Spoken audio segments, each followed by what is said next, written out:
If I had to start over today as a brand new real estate agent, knowing what I know now after almost a decade in the business, I'd do things very differently. Because here's the truth, most new agents are taught how to hustle, but not how to build. And that's why so many burn out. So in this video, I'm gonna walk you through the exact steps I'd take if I were starting over today. What I'd do first, what I'd skip completely, and what I wish someone had told me in year one. Let's get into it.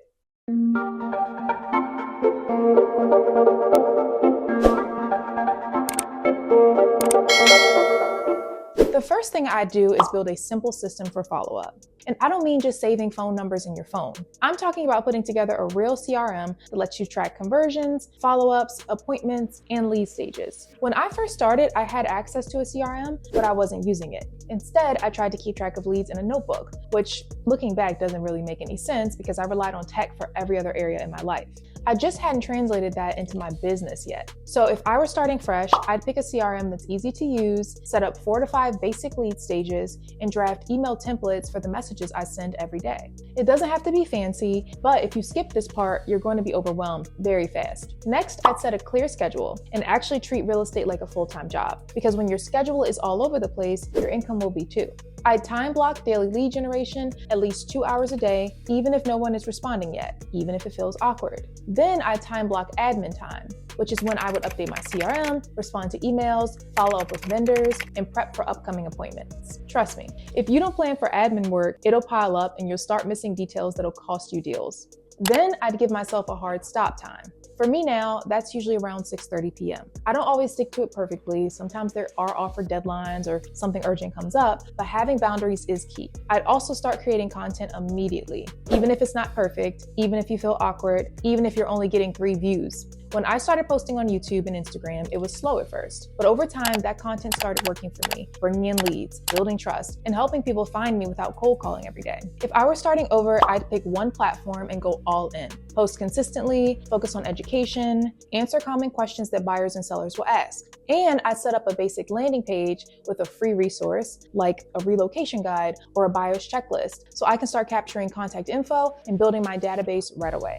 Another thing I do early on is learn how to qualify leads and set expectations. Now, this is something that takes time to master, but it will save you so much frustration. In the beginning, I spent a lot of time running around for people who weren't serious, weren't even qualified, or weren't even sure if they were going to buy or sell. And I do get it. As a new agent, you want to help everyone. But honestly, the truth is, not everyone is your client. So I'd create a consultation process from the jump for buyers and for sellers, even if I didn't have any yet. That way, when the opportunity came, I'd be ready to walk them through it with confidence. Now let's talk about money. If I were starting over, I'd be very clear about my finances from day one. I'd separate my business and personal bank accounts immediately, and I'd track every expense, even the smallest ones. And I'd set aside a percentage of each commission check for taxes, future marketing, and I didn't do that early on, I'll be honest. And I made it harder than it needed to be. So even if the income isn't steady yet, treat your business like a business, not like a side hustle. Next, I'd start documenting my systems as I go. That means if I write an email to a client, I'd save it as a template. If I create a checklist for a buyer under contract, I'd save it in Google Drive.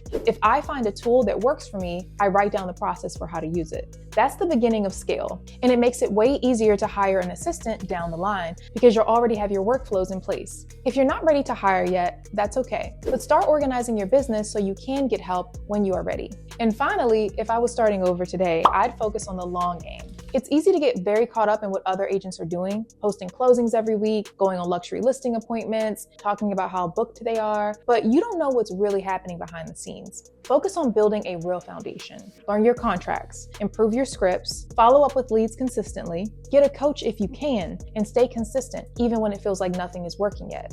The first year is very hard, but it doesn't have to be chaotic. With the right systems and mindset, you can build something sustainable and profitable. That's all I've got for today's video. If you're an agent that's looking to build smarter and not just hustle harder, check out the tools and templates I've created in my Etsy shop. Or you can grab my virtual assistant hiring guide if you're ready to scale with leverage. I also offer one-on-one coaching if you want help building out your strategy.